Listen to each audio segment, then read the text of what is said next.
চিরাচরিত রীতি মেনে বসন্ত পঞ্চমীর পুণ্যতিথিতে বাগদেবীর আরাধনায় ব্রতী বিশিষ্ট সঙ্গীত শিল্পী শুভেন্দু ঠাকুর। বিগত 40 বছর ধরে তার সঙ্গীত প্রশিক্ষণ কেন্দ্র গীতায়নে মায়ের পুজোর আয়োজন করেন তিনি। বিশিষ্ট মৃৎশিল্পী সনাতন রুদ্রপালের তৈরি মূর্তিতে পুজো করে থাকেন তারা। সমস্ত শিক্ষার্থীদের নিয়ে পুজোর আয়োজন করতে দেখা গেল শুভেন্দু ঠাকুরকে। তাদের এই পুজো ঘিরে অতিথি অভ্যাগতদের ভিড় ছিল চোখে পড়ার মতো। বসন্ত পঞ্চমীর দিন সরস্বতী পুজোর বিশেষ তাৎপর্য রয়েছে। ধর্মীয় বিশ্বাস অনুসারে জ্ঞান, বিদ্যা, শিল্প, সাহিত্য ও সঙ্গীতের দেবী মা সরস্বতী মাঘ মাসের শুক্লপক্ষের পঞ্চমী তিথিতে জন্মগ্রহণ করেন। মা সরস্বতী হলুদ ও সাদা রং খুব পছন্দ করেন। সাদা রং পবিত্রতার প্রতীক, হলুদ রং ইতিবাচকতার প্রতীক। মা সরস্বতী রাজহাঁসে চড়েন। রাজহাঁস সৌন্দর্য ও নৃত্যের প্রতিনিধিত্ব করে। এই কারণে মা সরস্বতীকে হংসবাহিনী বলা হয়। মা সরস্বতীকে নদীর তীরে বসে থাকতে দেখা যায়। নদী জীবনের অস্তিত্ব। দেবী সরস্বতী সর্বদা পদ্মের আসনে বসেন। শাস্ত্রমতে পদ্মফুল জ্ঞান ও বিশুদ্ধতার প্রতিনিধিত্ব করে। এছাড়া মায়ের হাতে বীণা ও বেদ শোভা পায়। বীণা এবং বেদ শিক্ষা, জ্ঞান, সঙ্গীত, নৃত্য এবং শিল্পের প্রতিনিধিত্ব করে।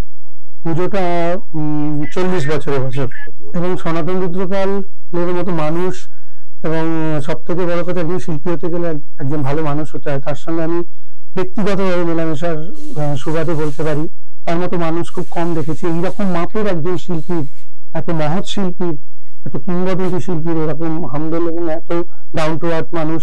এবং তার ওখানে বাসন্তী পুজোয় আমরা গীতায়ন পারফর্ম করেছি মহিষাসুরের মধ্যে। সেখান থেকে একটা যোগসূত্র তৈরি হয়েছে এবং তার জামাই সুমন আমার খুব ভালো বন্ধু। এবং সব থেকে বড় কথা সেখান থেকেই ভাবনা ওনার ঠাকুর আমি বাড়িতে আনতে পেরেছি এবং মাকে পূজা করতে পারছি, সরস্বতীর আরাধনা করতে পারছি। এটা খুব ভালো লাগার। নিশ্চয়ই আমার বাবা, আমার মায়ের সমগ্র পরিবার এবং সমগ্র গীতায়ন পরিবার, কিন্তু যেটুকু মায়ের আশীর্বাদে সবকিছু নিয়ে যেটুকু চলছে সেটুকু শুভ হোক, সবাই খুব ভালো থাকুক, এটা মায়ের কাছেও কামনা। অনেকটা বড় আমার মাথায় রয়েছে সেসব কিছু। যেমন গীতায়ন একটা নিজস্ব স্টুডিও সেট আপ যদি করতে পারে, সেখান থেকে গীতায়নের বিভিন্ন ছাত্রছাত্রী যারা গীতায়নে প্রশিক্ষণ নেয় এবং গান বাজনার এখন যে অবস্থা, বা আমি কোনো নেগেটিভ দিকে যাব না, কারণ আমি খুব পজিটিভ ফ্রেম অফ মাইন্ডের মানুষ। এবং সেখান থেকে তারা যাতে ভবিষ্যতের কিছু ভাবতে পারে, গান বাজনাকে নিয়ে ভাবার মতো কলেজের জোর যাতে সেই প্রজন্মের ছেলে মেয়েদের হয়, সেইটা করা আমার একটা ইচ্ছা। এবং ইচ্ছা থাকলেই তো হয় না, তার সঙ্গে স্বাদ এবং সাধ্য দুটো মিলেমিশে একাকার হলে তবে সেই ইচ্ছাটা পূর্ণ হয়। বিদ্যা দাও, বুদ্ধি দাও, এটাই চাই। চোখের আলো